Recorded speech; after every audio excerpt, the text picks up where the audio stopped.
हाँ जी, सत श्री अकाल प्यारे विद्यार्थियों, प्यारे बच्चों। अज असी 7वीं जमात का पाठ नंबर 10 जिसका नाम है शेरनियाँ।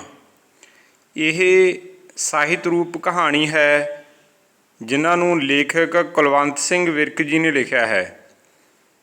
बच्चों, इस कहानी के विच जिहड़ा शेरनियाँ शब्द आ तुसीं ये देख रहे हो, दो लड़कियां हैं।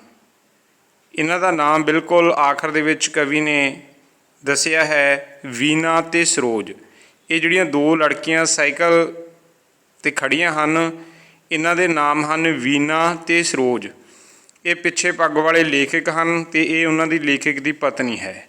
सो बेटा, जिहड़ी ये कहानी आ, इहदे विच लेखक ते लेखक दी पत्नी रात नूं एक पार्क दे विच शहर लई जांदे ने ते बड़ा खुला डुला पार्क हुंदा। ਉਹਦੇ ਆਲੇ ਦੁਆਲੇ ਸੜਕਾਂ ਦੇ ਵਿਚਕਾਰ ਗਰੀਨਰੀ, ਘਾਹ ਬੂਟੇ ਲੱਗੇ ਹੁੰਦੇ ਨੇ ਤੇ ਉਹ ਦੇਖਦੇ ਨੇ ਕਿ ਰਾਤ ਨੂੰ ਦੋ ਜਿਹੜੀਆਂ ਲੜਕੀਆਂ ਨੇ ਸਾਈਕਲ ਲਈ ਖੜੀਆਂ ਨੇ ਤੇ ਉਹ ਲੇਖਕ ਉਹਨਾਂ ਨੂੰ ਦੇਖ ਕੇ ਫਿਰ ਵਾਪਸ ਮੁੜ ਜਾਂਦੀਆਂ ਨੇ। ਤੇ ਲੇਖਕ ਤੇ ਲੇਖਕ ਦੀ ਪਤਨੀ ਗੇੜੇ ਲਾਉਂਦੇ ਲਾਉਂਦੇ ਜਦੋਂ ਉਹਨਾਂ ਦੇ ਕੋਲ ਜਾ ਕੇ ਪੁੱਛਦੇ ਨੇ ਤੇ ਉਹ ਦੱਸਦੀਆਂ ਨੇ ਕਿ ਅਸੀਂ ਤਾਂ ਜੀ ਸਾਈਕਲ ਚਲਾਉਣਾ ਸਿੱਖ ਰਹੇ ਹਾਂ। ਤੇ ਉਹ ਪੁੱਛਦੇ ਨੇ, ਭਾਈ ਦਿਨੇ ਤੁਸੀਂ ਸਾਈਕਲ ਕਿਉਂ ਨਹੀਂ ਚਲਾਉਂਦੀਆਂ? ਤੇ ਲੇਖਕ ਤੇ ਲੇਖਕ ਦੀ ਪਤਨੀ ਜਦੋਂ ਉਹਨਾਂ ਨਾਲ ਗੱਲਬਾਤ ਕਰਦੀਆਂ ਨੇ, ਉਹ ਕਹਿੰਦੀ ਸਾਨੂੰ ਸਵੇਰੇ ਸੰਗ ਆਉਂਦੀ ਆ, ਵੀ ਸਵੇਰੇ ਸੰਗ ਲੱਗਦੀ ਹੈ, ਇਸ ਕਰਕੇ ਅਸੀਂ ਰਾਤ ਨੂੰ ਸਾਈਕਲ ਚਲਾਉਣਾ ਸਿੱਖ ਰਹੇ ਹਾਂ। ਤੇ ਫਿਰ ਲੇਖਕ ਤੇ ਲੇਖਕ ਦੀ ਪਤਨੀ ਜਦੋਂ ਵੀਨਾ ਤੇ ਸਰੋਜ ਨਾਲ ਗੱਲ ਕਰਦੇ ਨੇ ਤਾਂ ਪਤਾ ਲੱਗਦਾ ਹੈ ਕਿ ਵੀਨਾ ਤੇ ਸਰੋਜ ਉੱਥੋਂ ਲਾਗਲੇ ਬਹੁਤ ਦੂਰ ਲਾਗੇ ਪਿੰਡ ਜਿਹੜੇ ਪੈਂਦੇ ਸੀਗੇ, ਉਹਨਾਂ ਦੇ ਵਿੱਚੋਂ ਨਾ ਇਹ ਸਕੂਲ ਦੇ ਵਿੱਚ ਅਧਿਆਪਕਾਂ ਲੱਗੀਆਂ ਹੋਈਆਂ ਹਨ, ਪੜ੍ਹਾਉਂਦੀਆਂ ਨੇ। ਤੇ ਹਰ ਰੋਜ਼ ਵੀਨਾ ਤੇ ਸਰੋਜ ਸਰਾਕੜੇ, ਕਾਈਆਂ ਤੇ ਇੱਖਾਂ ਦੇ ਵਿੱਚ ਦੀ ਲੰਘਦੇ ਰਸਤਿਆਂ ਵਿੱਚੋਂ ਦੀ ਸੁੰਨਸਾਨ ਰਾਹਾਂ ਵਿੱਚੋਂ ਦੀ ਲੰਘ ਕੇ ਪੜ੍ਹਾਉਣ ਜਾਂਦੀਆਂ ਨੇ। ਤੇ ਇਸ ਕਰਕੇ ਉਹਨਾਂ ਨੂੰ ਹਰ ਰੋਜ਼ ਤੁਰ ਕੇ ਜਾਣਾ ਵੀ ਬਹੁਤ ਮੁਸ਼ਕਿਲ ਆ। ਤੇ ਉਹ ਫਿਰ ਰੋਜ਼ ਸਾਈਕਲ ਦੇ ਉੱਪਰ ਆਪਣੀ ਡਿਊਟੀ ਨਿਭਾਉਂਦੀਆਂ ਨੇ। ਤੇ ਇਹਨਾਂ ਸੁੰਨਸਾਨ ਰਾਹਾਂ ਦੇ ਵਿੱਚ ਜਦੋਂ ਉਹ ਆਪਣੇ ਕੰਮ 'ਤੇ ਜਾਂਦੀਆਂ ਨੇ ਤੇ ਕੰਮ ਤੋਂ ਘਰੇ ਆਉਂਦੀਆਂ ਨੇ ਤੇ ਉਹਨਾਂ ਦੇ ਇਹਨਾਂ ਖਤਰਨਾਕ ਰਾਹਾਂ ਵਿੱਚੋਂ ਇਕੱਲਿਆਂ ਗੁਜ਼ਰਨਾ ਇਹ ਗੱਲ ਦਾ ਪ੍ਰਤੀਕ ਹੈ। ਲੇਖਕ ਤੇ ਲੇਖਕ ਦੀ ਪਤਨੀ ਕਹਿੰਦੇ ਨੇ ਕਿ ਭਾਈ ਤੁਸੀਂ ਤਾਂ ਸ਼ੇਰਨੀ ਹੋ, ਜੋ ਇੰਨੇ ਸੁੰਨਸਾਨ ਰਾਹਾਂ ਦੇ ਵਿੱਚੋਂ ਇਕੱਲੀਆਂ ਸਿਖਰ ਦੁਪਹਿਰੇ ਵਿੱਚ ਤੁਸੀਂ ਆਪਣੇ ਕੰਮ 'ਤੇ ਜਾਂਦੇ ਹੋ ਤੇ ਉੱਥੋਂ ਫਿਰ ਵਾਪਸੀ ਵੀ ਤੁਸੀਂ ਬੜੀ ਦਲੇਰੀ ਨਾਲ ਆਪਣੇ ਘਰ ਵੱਲ ਕਰਦੇ ਹੋ। ਸੋ ਇਹ ਦੋ ਵੀਨਾ ਤੇ ਸਰੋਜ ਲੜਕੀਆਂ ਦੀ ਕਹਾਣੀ ਹੈ ਬੇਟਾ, ਜਿਹੜੀਆਂ ਅਧਿਆਪਕਾਂ ਹਨ। ਤੇ ਰਾਤ ਟਾਈਮ ਇਹ ਲੇਖਕ ਤੇ ਲੇਖਕ ਦੀ ਪਤਨੀ ਨੂੰ ਜਦੋਂ ਮਿਲਦੀਆਂ ਨੇ, ਉਹਨਾਂ ਦੇ ਵਾਰਤਾਲਾਪ ਹੁੰਦੇ ਨੇ ਤੇ ਉਹਨਾਂ ਨਾਲ ਸੰਬੰਧਿਤ ਇਹ ਕਹਾਣੀ ਹੈ ਸ਼ੇਰਨੀਆਂ। ਆਓ ਇਸ ਕਹਾਣੀ ਦੇ ਨਾਲ ਸੰਬੰਧਿਤ ਪ੍ਰਸ਼ਨ ਉੱਤਰਾਂ ਨੂੰ ਪੜ੍ਹਦੇ ਹਾਂ। ਲੇਖਕ ਨੇ ਇਕੱਲਿਆਂ ਸੈਰ ਕਰਨ ਜਾਣ ਦਾ ਫੈਸਲਾ ਕਿਉਂ ਕੀਤਾ? ਉੱਤਰ ਹੈ, ਲੇਖਕ ਦੀ ਪਤਨੀ ਉਸ ਦੇ ਸਭ ਤੋਂ ਛੋਟੇ ਬੱਚੇ ਨੂੰ ਸੁਲਾ ਰਹੀ ਸੀ, ਇਸ ਲਈ ਲੇਖਕ ਨੇ ਇਕੱਲਿਆਂ ਸ਼ਹਿਰ ਕਰਨ ਜਾਣ ਦਾ ਫੈਸਲਾ ਕੀਤਾ। ਹੁਣ ਲੇਖਕ ਤੇ ਲੇਖਕ ਦੀ ਪਤਨੀ ਨੇ ਜਾਣਾ ਸੀ ਸ਼ਹਿਰ ਕਰਨ। ਸੋ ਜਿਹੜੀ ਲੇਖਕ ਦੀ ਪਤਨੀ ਆ ਉਹਦੇ ਬੱਚੇ ਨੂੰ ਸੁਲਾ ਰਹੀ ਸੀ, ਇਸ ਕਰਕੇ ਲੇਖਕ ਕਹਿੰਦਾ ਇਸ਼ਾਰਾ ਕਰਕੇ ਕਿ ਮੈਂ ਚੱਲਿਆ, ਤੁਸੀਂ ਬਾਅਦ 'ਚ ਆ ਜਿਓ। ਤੇ ਫਿਰ ਲੇਖਕ ਇਕੱਲਾ ਹੀ ਸ਼ਹਿਰ ਕਰਨ ਲਈ ਆ ਜਾਂਦਾ। ਅੱਗੇ ਹੈ ਪ੍ਰਸ਼ਨ ਨੰਬਰ ਐੜਾ। ਪਾਠ ਵਿੱਚ ਦਰਸਾਏ ਸ਼ਹਿਰ ਕਰਨ ਵਾਲੇ ਪਾਰਕ ਦਾ ਵਰਣਨ ਕਰੋ। ਵੀ ਕਿਹੋ ਜਿਹਾ ਸੀ ਪਾਰਕ? ਜਿਵੇਂ ਹੁਣ ਦੱਸਿਆ ਖੁੱਲ੍ਹਾ ਡੁੱਲਾ ਪਾਰਕ ਸੀ, ਆਲੇ ਦੁਆਲੇ ਸੜਕ ਬਣੀ ਹੈ, ਵਿਚਕਾਰ ਘਾਹ ਬੂਟੇ ਲੱਗੇ ਨੇ। ਉੱਤਰ ਹੈ, ਪਾਰਕ ਬਹੁਤ ਵੱਡਾ, ਸਾਫ਼ ਅਤੇ ਪੱਧਰਾ ਸੀ। ਮਤਲਬ ਇਹ ਨਹੀਂ ਕਿ ਉੱਬੜ ਦੁੱਬੜਾ, ਬਿਲਕੁਲ ਸਾਫ਼ ਅਤੇ ਪੱਧਰਾ ਸੀ। ਇਸ ਦੇ ਇੱਕ ਪਾਸੇ ਸੜਕ, ਵਿਚਕਾਰ ਘਾਹ ਅਤੇ ਆਲੇ ਦੁਆਲੇ ਤਾਰ ਲੱਗੀ ਹੋਈ ਸੀ। ਲੰਘਣ ਲਈ ਖੱਪੇ, ਵਿਚਕਾਰ ਦੀ ਕਿਤੋਂ ਨਹੀਂ ਥੋੜ੍ਹਾ ਜਿਹਾ ਰਸਤਾ ਹੁੰਦਾ ਕਿ ਅਸੀਂ ਇੱਥੋਂ ਦੀ ਐਂਟਰ ਕਰ ਜਾਂਦੇ ਹਾਂ, ਇਨ ਅਤੇ ਆਊਟ ਵਾਲੇ ਦੋ ਰਸਤੇ, ਇਹਨਾਂ ਨੂੰ ਖੱਪੇ ਬੋਲਦੇ ਨੇ। ਸੜਕ 'ਤੇ ਸੜਕ ਕਿਨਾਰੇ ਜਗਦੀਆਂ ਬੱਤੀਆਂ ਦਾ ਚਾਨਣ ਸੀ। ਅਤੇ ਸੜਕ ਦੀ ਸਾਈਡ ਦੇ ਉੱਪਰ ਬੇਟਾ ਬੱਤੀਆਂ ਲੱਗੀਆਂ ਹੋਈਆਂ ਸੀ, ਲਾਈਟਾਂ, ਜਿਨ੍ਹਾਂ ਦੀ ਰੌਸ਼ਨੀ ਸੀ। ਹੁਣ ਜੇ ਤੁਸੀਂ ਇਹਨੂੰ ਗੱਲ ਨੂੰ ਸਮਝਣਾ ਹੋਵੇ, ਤੁਸੀਂ ਵੀ ਕਈ ਵਾਰ ਕੋਈ ਪਾਰਕ ਵੇਖਿਆ ਹੋਊਗਾ। ਹੁਣ ਇਮੈਜਨ ਕਰੋ ਕਿ ਇੱਕ ਪਾਰਕ ਆ, ਉਹਦੇ ਆਲੇ ਦੁਆਲੇ ਸੜਕ ਬਣੀ ਹੋਈ ਆ, ਬਿਲਕੁਲ ਜਿਹੜਾ ਉਹਦਾ ਗਰਾਊਂਡ ਟਾਈਪ ਆ ਉਹ, ਮਤਲਬ ਉੱਬੜ ਥੁੱਬੜ ਨਹੀਂ ਹੈਗਾ। ਵਿਚਕਾਰ ਫੁੱਲ ਬੂਟੇ ਲੱਗੇ ਹੋਏ ਨੇ ਅਤੇ ਉਹਨਾਂ ਦੇ ਆਲੇ ਦੁਆਲੇ ਜਿਹੜੀ ਕੰਡੇ ਵਾਲੀ ਤਾਰ ਵਗਲੀ ਹੋਈ ਆ ਅਤੇ ਉਹਦੇ ਵਿੱਚ ਐਂਟਰ ਹੋਣ ਲਈ ਅਤੇ ਬਾਹਰ ਜਾਣ ਲਈ ਵਿੱਚ ਰਸਤਾ ਬਣਾਇਆ ਹੋਇਆ, ਖੱਪੇ ਬਣਾਏ ਹੋਏ ਨੇ। ਤੇ ਸਾਈਡਾਂ ਤੇ ਲਾਈਟਾਂ ਲੱਗੀਆਂ ਹੋਈਆਂ ਨੇ। ਹੁਣ ਇਸ ਤਰ੍ਹਾਂ ਦਾ ਪਾਰਕ ਸੀਗਾ ਜਿਹਦੇ ਵਿੱਚ ਲੇਖਕ ਤੇ ਲੇਖਕ ਦੀ ਪਤਨੀ ਸੈਰ ਕਰਨ ਜਾਂਦੇ ਨੇ ਤੇ ਉਹ ਸੜਕ ਦੇ ਉੱਪਰ ਇਹ ਕੁੜੀਆਂ ਜਿਹੜੀਆਂ ਰਾਤ ਨੂੰ ਸਾਈਕਲ ਚਲਾਉਣਾ ਸਿੱਖਦੀਆਂ ਹਨ। ਪ੍ਰਸ਼ਨ ਨੰਬਰ ਈਡੀ, ਕੁੜੀਆਂ ਪਾਰਕ ਵਿੱਚ ਰਾਤ ਵੇਲੇ ਸਾਈਕਲ ਚਲਾਉਣਾ ਕਿਉਂ ਸਿੱਖ ਰਹੀਆਂ ਸਨ? ਉੱਤਰ ਹੈ ਪਾਰਕ ਵਿੱਚ ਦਿਨ ਵੇਲੇ ਮੌਜੂਦ ਲੋਕਾਂ ਤੋਂ ਕੁੜੀਆਂ ਨੂੰ ਸੰਗ ਲੱਗਦੀ ਸੀ, ਇਸ ਲਈ ਉਹ ਰਾਤ ਨੂੰ ਸਾਈਕਲ ਚਲਾਉਣਾ ਸਿੱਖ ਰਹੀਆਂ ਸਨ।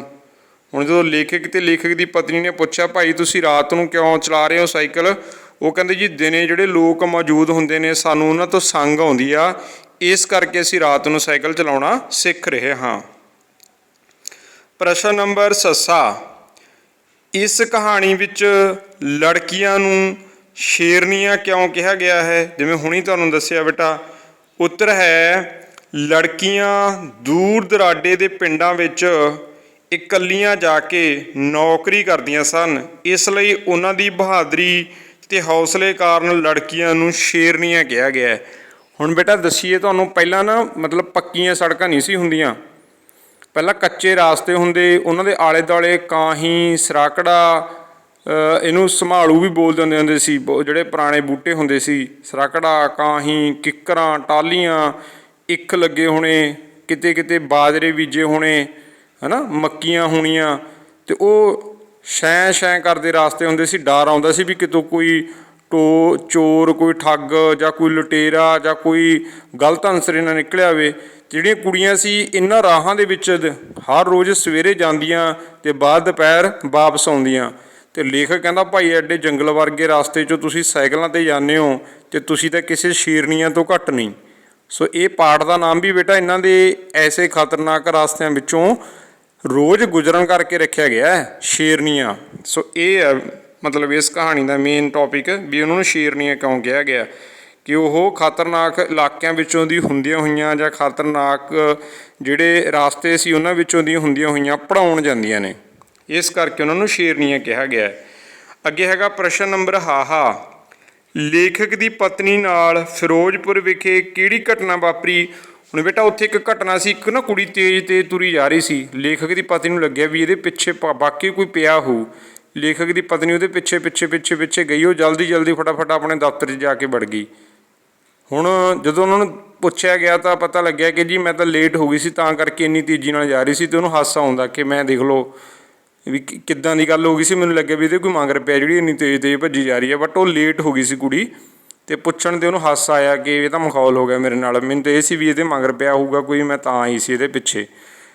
ਹੁਣ ਇਹ ਪ੍ਰਸ਼ਨ ਬਣਾਇਆ ਹੋਇਆ ਇਹਦੇ ਵਿੱਚ, ਲੇਖਕ ਦੀ ਪਤਨੀ ਨਾਲ ਫਿਰੋਜ਼ਪੁਰ ਵਿਖੇ ਕਿਹੜੀ ਘਟਨਾ ਵਾਪਰੀ? ਇੱਕ ਦਿਨ ਲੇਖਕ ਦੀ ਪਤਨੀ ਅਤੇ ਉਸ ਦੀ ਭੈਣ ਸੈਰ ਕਰ ਰਹੀਆਂ ਸਨ। ਹੁਣ ਲੇਖਕ ਦੀ ਪਤਨੀ ਅਤੇ ਉਸ ਦੀ ਭੈਣ ਸੈਰ ਕਰ ਰਹੀਆਂ ਸਨ। ਉਹਨਾਂ ਨੂੰ ਇੱਕ ਕਾਲੀ ਤੁਰਦੀ ਕੁੜੀ ਨੂੰ ਵੇਖ ਕੇ ਸ਼ੱਕ ਪਿਆ ਵੀ ਆਹ ਇੰਨੀ ਤੇਜ਼ ਤੇਜ਼ ਜਿਹੜੀ ਕਾਲੀ ਕਾਲੀ ਤੁਰੀ ਆਉਂਦੀ ਹੈ ਕੁੜੀ, ਵਾਕਈ ਕੋਈ ਗੱਲ ਹੋਊ, ਅਤੇ ਉਹ ਉਸ ਦੇ ਪਿੱਛੇ ਤੁਰ ਪਈਆਂ। ਉਹ ਕਹਿੰਦੇ ਚਲੋ ਉਹਦੇ ਪਿੱਛੇ ਚੱਲਦੇ ਹਾਂ, ਦੇਖਦੇ ਹਾਂ ਇਹਦੀ ਹੈਲਪ ਕਰਾਂਗੇ ਕੋਈ। ਕੁੜੀ ਟੈਲੀਫੋਨ ਐਕਸਚੇਂਜ ਨੂੰ ਮੁੜ ਪਈ। ਨੌਕਰੀ ਤੋਂ ਦੇਰੀ ਹੋਣ ਕਾਰਨ ਉਹ ਕਾਹਲੀ ਤੁਰ ਰਹੀ ਸੀ ਕਿ ਉਹਦਾ ਟਾਈਮ ਹੋਣ ਵਾਲਾ ਸੀ ਆਫਿਸ ਪਹੁੰਚਣ ਦਾ, ਇਸ ਕਰਕੇ ਉਹ ਕਾਹਲੀ ਕਾਹਲੀ ਤੁਰ ਰਹੀ ਸੀ। ਉਹ ਸ਼ਰਮਿੰਦਾ ਹੁੰਦੀਆਂ ਮੁੜ ਆਈਆਂ। ਅਤੇ ਇਹ ਇੱਕ ਛੋਟੀ ਜਿਹੀ ਉਹਨਾਂ ਨਾਲ ਘਟਨਾ ਵਾਪਰੀ ਸੀ ਫਿਰੋਜ਼ਪੁਰ ਵਿਖੇ, ਵੀ ਇੱਕ ਤੇਜ਼ ਤੇਜ਼ ਤੁਰੀ ਜਾਂਦੀ ਕੁੜੀ ਨੂੰ ਦੇਖਿਆ ਉਹਨਾਂ ਨੇ, ਸ਼ੈਰ ਕਰਦੀਆਂ ਨੇ ਲੇਖਕ ਦੀ ਪਤਨੀ ਅਤੇ ਉਹਦੀ ਭੈਣ ਨੇ। ਉਹਨੇ ਦੇਖਿਆ ਕਿ ਕਿਤੇ ਸ਼ਾਇਦ ਇਹਦੇ ਮਗਰ ਕੋਈ ਚੋਰ ਲੁਟੇਰੇ ਨਾ ਪਏ ਹੋਣ ਜਾਂ ਇਹਨੂੰ ਕੋਈ ਪਰੇਸ਼ਾਨੀ ਨਾ ਹੋਵੇ। ਕਹਿੰਦੇ ਚਲੋ ਆਪ ਇਹਦੀ ਮਦਦ ਕਰਦੇ ਹਾਂ।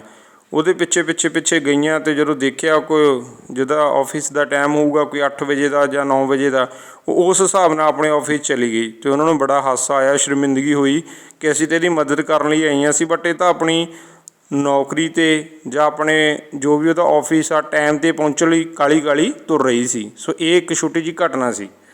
ਆਓ ਇਸ ਪਾਠ ਨਾਲ ਸੰਬੰਧਿਤ ਜਿਹੜੇ ਔਖੇ ਸ਼ਬਦਾਂ ਦੇ ਅਰਥ ਨੇ ਉਹ ਪੜ੍ਹਦੇ ਹਾਂ। ਚਾਰਾ ਕਰਨਾ, ਕੋਸ਼ਿਸ਼ ਕਰਨੀ, ਖੱਪੇ ਛੱਡਣਾ, ਕਿਤੇ ਕਿਤੇ ਖਾਲੀ ਥਾਂ ਛੱਡਣੀ, ਫਾਸਲਾ ਜਾਂ ਬਿੱਥ। ਇਹਨੂੰ ਬੋਲਦੇ ਨੇ ਬੇਟਾ ਖੱਪੇ, ਜਿਵੇਂ ਉੱਪਰ ਤੁਸੀਂ ਸੁਣ ਕੇ ਆਏ ਹੋ, ਖਾਲੀ ਥਾਂ, ਫਾਸਲਾ ਡਿਸਟੈਂਸ, ਜਿਹੜੀ ਬਿੱਥ ਬੋਲਦੇ ਹਾਂ ਦੂਰੀ। ਪਰਛਾਵਾਂ, ਸਾਇਆ, ਅਕਸ਼, ਆਕਾਰ ਜਾਂ ਛਾਂ, ਛਾਂ ਨੂੰ ਵੀ ਪਰਛਾਵਾਂ ਬੋਲਦੇ ਨੇ ਬੇਟਾ। चा चढ़ना, खुशी होनी, तूमत लाउणा, दोष लाउणा, इल्जाम लाउणा, झूठी मूठी, ਐਵੇਂ ही, बनावटी गल, कुसमुसा, मूँह हनेरा, उजाड़ बियावान, सुन्नी थां, अपड़ना, पहुँचना, सलागा, सिफत, उस्तत, वडियाई, विदैगी, तोड़ना, विदा करना, डाढी, बहुत ज़्यादा, शर्मिंदगी हुंदी है, शर्म। हुण ये शब्द ने बेटा किहने किहनूं कहे, आओ पढ़ते हैं। ऊड़ा है पता नहीं ये किहड़ियां ने साइकिल सिखदियां, लेखक की पत्नी ने लेखक नूं रात नूं कहा कहंदी पता नहीं ये किहड़ियां जिहड़ियां साइकिल सिख रहीआं ने। यह शब्द लेखक की पत्नी ने लेखक नूं कहे। फिर है एड़ा, नहीं भैन जी अजे तां असां 2-3 चक्कर लाए ने, उंज सानूं संग आउंदी ए। वो खड़ गईआं सी, वो कहंदे भाई काहतों खड़ गए, किन्ना क टाइम हो गया उरे चक्कर कट्टदियां नूं। कहंदी नहीं भैन जी असीं तां अजे 2-3 चक्कर लाए ने भी तुहाडे नाल वीर जी फिरदे ने, सानूं संग आउंदी आ। वीना ने लेखक की पत्नी नूं कहे ये शब्द, जिहड़ी वो साइकिल दे उप्पर बेटा तुसीं आ देख सकदे हो मूहरे खड़ी कुड़ी है, ये कह रही है वीना। सो अगले जिहड़े शब्द ने, नहीं भैन जी अजे तां असां 2-3 चक्कर लाए ने, यह शब्द वीना ने लेखक की पत्नी नूं कहे। ईड़ी, पई बड़ा औखा काम है साइकिल नाल भी, तुसीं ते शेरनी हो, खौरे किड्डा कुछ दिल है तुहाडा, लिया खां भला वेखां। उत्तर है लेखक की पत्नी ने वीना ते सरोज नूं, कहंदे भाई तुहाडा किड्डा वड्डा दिल आ, जिहड़ा तुसीं लागे जिहड़े पिंड ने सुन्ने राहां विच दी हुंदियां होईयां उत्थे पढ़ाउण जांदे हो, भी तुसीं तां शेर नहीं हो। सो बेटा ये कुड़ियां दे हौसले नूं सलाम करदा जिहड़ा चैप्टर आ शेरनियां।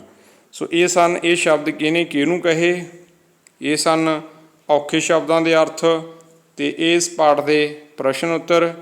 सो इस पाठ नूं होर वधेरे जानकारी इस पाठ तो लैण लई जां रौचक ढंग नाल जानकारी हासिल करन लई तुसीं ने अपनी पाठ पुस्तक विच पाठ नंबर 10 शेरनियां जरूर पढ़ना है। सो इस पाठ नाल संबंधित प्रश्न उत्तरां दी वीडियो आपां इत्थे ही समाप्त करदे हां। Thank you ji.